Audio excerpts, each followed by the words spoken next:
Especially ಉಪಮುಖ್ಯಮಂತ್ರಿಗಳು ಈ yellow ಲೈನಿಗೆ ಅವರೇ ಯೆಲ್ಲೋ ಲೈನ್ ಮೆಟ್ರೋದಲ್ಲಿ ಟ್ರಾವೆಲ್ ಮಾಡಿದ್ರು.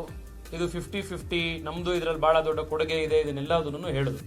ಕಳೆದ 2.5 ವರ್ಷದಲ್ಲಿ ಮುಖ್ಯಮಂತ್ರಿಗಳಾಗ್ಲಿ ಉಪಮುಖ್ಯಮಂತ್ರಿಗಳಾಗಿರ್ಲಿ ಯೆಲ್ಲೋ ಲೈನ್ ಮೆಟ್ರೋ ಬಗ್ಗೆ ನಿನ್ನೆವರೆಗೂ ಕೂಡ ಒಂದು ದಿವಸ ಕೂಡ ತಲೆ ಕೆಡಿಸ್ಕೊಂಡೇ ಇರಲಿಲ್ಲ. ಈಗ 10ನೇ ತಾರೀಕು ಪ್ರಧಾನ ಮಂತ್ರಿಗಳು ಬರ್ತಾ ಇದಾರೆ ಉದ್ಘಾಟನೆಗೆ ಅಂದಿದ ತಕ್ಷಣ ನಿನ್ನೆ ಎಲ್ಲಾ ತಾಮ್ಜಾಮ್ ಜೊತೆ ಪ್ರಚಾರ ಗಿಟ್ಟಿಸ್ಕೊಳ್ಳಿಕ್ಕೆ ಟೂರ್ ಹೊಡೆಯೋದನ್ನ ಶುರು ಮಾಡಿದ್ದಾರೆ. ಈ ಮೆಟ್ರೋ ಲೈನ್ ಡಿಲೇ ಆಗಿದ್ದು ಹಲವಾರು ಕಾರಣಗಳಿಂದ. 2018ರಲ್ಲಿ ಪ್ರಾರಂಭ ಆಯಿತು ಕೆಲಸ, 2021ಕ್ಕೆ ಒರಿಜಿನಲಿ ಇದು ಕಂಪ್ಲೀಟ್ ಆಗಬೇಕಾಗಿತ್ತು. ಕೋವಿಡ್ ನಿಂದ ಕೆಲವು ಸಮಸ್ಯೆಗಳಾದವು, ಲ್ಯಾಂಡ್ ಅಕ್ವಿಸಿಷನ್ ಅಲ್ಲಿ ಸಾಕಷ್ಟು ಸಮಸ್ಯೆಗಳಾದವು. ಆ ಯಾವ ಸಂದರ್ಭದಲ್ಲೂ ಕೂಡ ಕಾಂಗ್ರೆಸ್ ಪಾರ್ಟಿಯವರಾಗಿರ್ಲಿ ಇನ್ನೊಬ್ಬರಾಗಿರ್ಲಿ ಯಾರೂ ಕೂಡ ಸಹಾಯಕ್ಕೆ ಬರಲಿಲ್ಲ. ಕೋವಿಡ್ ನ ಟೈಮ್ ನಲ್ಲಿ ರಾಮಮೂರ್ತಿ ಅವರು ಇಲ್ಲಿದ್ದಾರೆ, ನಾನು ಆ ಭಾಗದಿಂದನೇ ಬರುವಂತವನು.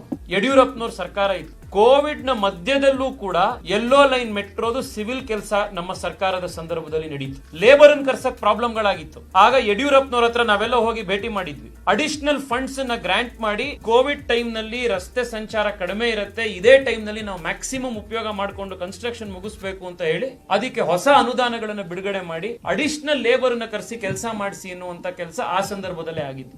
ನೆಕ್ಸ್ಟ್ ಬೊಮ್ಮಾಯಿ ಅವರು ಬಂದ್ರು. ಬೊಮ್ಮಾಯಿ ಅವ್ರ ಟೈಮ್ ನಲ್ಲೂ 95% ಸಿವಿಲ್ ವರ್ಕ್ ಕೆಲಸ ನಾವೇ ಕಂಪ್ಲೀಟ್ ಮಾಡಿಸಿದ್ದು. ಇವ್ರ ಸರ್ಕಾರನೇ ಇರಲಿಲ್ಲ ಅವಾಗ. ಇವ್ರ ಸರ್ಕಾರ ಬಂದಾದ ಮೇಲೆ ಸಿವಿಲ್ ವರ್ಕ್ಸ್ ಕಂಪ್ಲೀಟ್ ಆಗಿದ ಮೇಲೂ ಕೂಡ BMRC ಅಲ್ಲಿಗೆ ಒಬ್ಬ ಫುಲ್ ಟೈಮ್ MD ಅನ್ನು ಅಪಾಯಿಂಟ್ ಮಾಡಕ್ಕೆ ಕಾಂಗ್ರೆಸ್ ಸರ್ಕಾರಕ್ಕಾಗಿರ್ಲಿಲ್ಲ. ನಿಮ್ಮೆಲ್ರಿಗೂ ನೆನಪಿದೆ, ಕಳೆದ ವರ್ಷ ಜನವರಿಯಲ್ಲಿ ಸುಮಾರು 3 ತಿಂಗಳು ನಾವು ಹೋರಾಟ ಮಾಡಿದ ಮೇಲೆ ರಾಜ್ಯ ಸರ್ಕಾರ ಫಸ್ಟ್ ಟೈಮು ಒಬ್ಬ ಫುಲ್ ಟೈಮ್ MD ಅನ್ನ ಕರ್ನಾಟಕ ಮೆಟ್ರೋ ಬೆಂಗಳೂರು ಮೆಟ್ರೋಗೆ ಅಪಾಯಿಂಟ್ ಮಾಡಿದ್ರು. ನಾನು ಟೀಟಾಗರ್ ನಲ್ಲಿ ಎಲ್ಲಿ ಫ್ಯಾಕ್ಟರಿ ಪ್ರೊಡಕ್ಷನ್ ಆಗ್ತಾ ಇತ್ತು ಮೆಟ್ರೋ ಕೋಚ್ಗಳು, ಅದನ್ನ ನಾನು 3 ಸತಿ ವಿಸಿಟ್ ಮಾಡಿ. ನಾನು 3 ಸತಿ ವಿಸಿಟ್ ಮಾಡಿದಾಗ್ಲೂ ಕೂಡ MD ಗಳು ಯಾರು ವಿಸಿಟೇ ಮಾಡಿರಲಿಲ್ಲ, ಯಾಕೆಂದ್ರೆ ಅವಾಗ ಫುಲ್ ಟೈಮ್ MD ನೇ ಕೊಟ್ಟಿರಲಿಲ್ಲ.